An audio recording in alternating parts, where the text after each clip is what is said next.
Today we are going to look at my top 10 metal albums. Number 10, Slipknot, Iowa. As much as I'm not a huge Slipknot fan anymore, this album is one of the reasons that I actually stuck with playing guitar, and it also helped me pick my very first proper guitar. As a teen, the aggressive guitars and the vocal style really spoke to me, and it really made me want to learn how to make all of those nasty sounds that were coming out of them. It's also one of the albums that led to me finding more extreme bands. Songs like People Equal Shit, Heretic Anthem, all fed into my need for some sort of really controlled rage. And then you got songs like Iowa that showed me just how disturbing the slower songs could also be. Number 9, Forbidden Evil. I was pretty late to finding Forbidden, but when I stumbled across a bootleg of Combat Tour 2, I was instantly hooked. From the start of Chalice of Blood, right through to Through Eyes of Glass, and ending with Follow Me, album held my attention from start to finish. It really pushed me to want to play tighter than I had before, and I used to not really think about harmonies before. This one actually started to make me think about writing using harmonies that weren't just fourth style Slayer harmonies. This one made me want to add something different. Number 8, Death, Scream, Bloody Gore. I do find it almost impossible to pick a favourite Death album because they're all so different.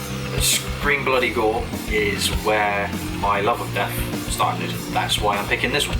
I actually discovered it by total accident whilst I was trying to find information on the film Evil Dead, and I was just hooked. I loved every second of that song. Then songs like Zombie Ritual, Sacrificial, and of course Evil Dead itself, they led me into actually trying to play more leads than just rhythms, which I had been almost 100% a rhythm player up until this point. Number 7, Mudvayne, LD50. Ding!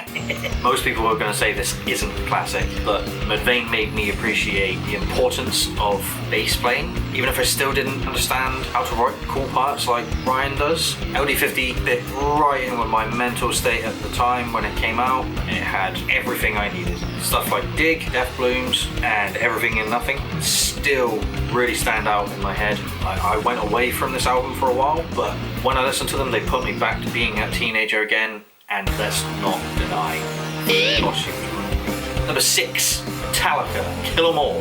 Is this Metallica's best album? We all know it's not, but it's goddamn good. Songs like Four Horsemen, Phantom Lord, No Remorse, still cannot get enough of those songs to this day. They still remind me of playing Doom and loads of old school Sega games. You want to go to a party, chuck some of these on, and you can almost guarantee everyone's going to like something. Number 5, Anthrax, Among the Living. This is really difficult for me to pick between Among the Living and Spreading the Disease. This album, songs like Caught in a Mosh and the one song I absolutely love, I Am the Law.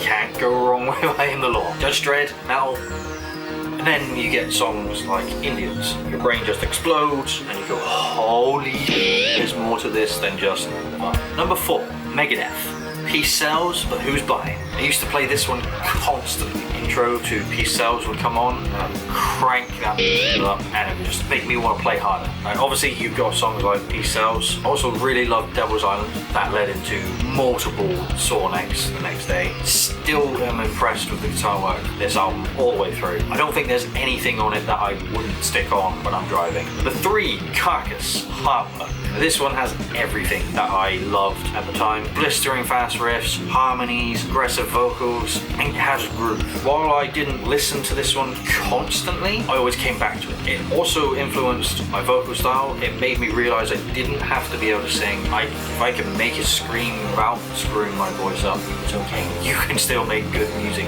Number 2, Annihilator, Alice in Hell. I remember picking Alice in Hell up from HMV in a case along with Never Neverland. Those two albums were really difficult to separate for me. But when I first heard it, the opening track, Crystalline, really threw me. I didn't quite know what to expect. I literally based it on the artwork and I went, that looks cool. Then Alice in Hell comes in and holy, everything on this album is so well written. Jeff Waters totally deserves his legend status. Standout songs for me would be stuff like Schizos Are Never Alone, Ligeia. Everything about these albums were start to finish amazing, and I could never finish Alice in Hell without listening to Never Neverland. So I guess number 2, you could say Alice in Hell and Never Neverland. I'm gonna give you that one, Jeff, you get 2. Number 1, Slayer, Show No Mercy. If you know anything about me, you're gonna know Slayer had to be number 1. But not Rain and Blood, not South of Heaven, Hell Awaits, Show No Mercy. This album, I like everything from start to finish and don't regret 1 second of it. I still listen to it today. It's got all the themes that I love. It's raw. I can't name a bad song on this album because I just enjoy every second of it. It's just so raw. It's got to be my number 1. So there you have it. My top 10 metal albums got me through my teens and helped me shape the way I play guitar. Let me know in the comments what you think of my list and what your top 10 would be. I've been Synn. I will catch you later.